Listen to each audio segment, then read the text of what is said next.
صدای مهدی احمدوند.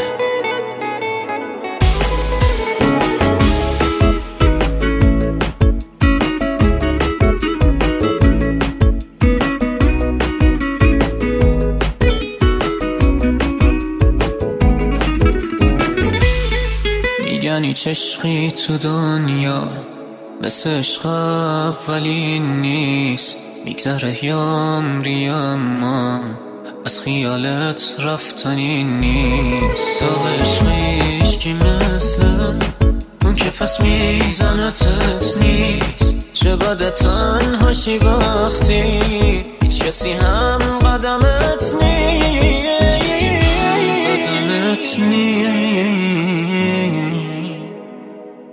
میگن هیچ عشقی تو دنیا مثل عشق اولین نیست، میگذره یامری اما از خیالت رفتنی نیست. داغ عشقیش کی مثل اون که پس میزنتت نیست. چه بده تنهاشی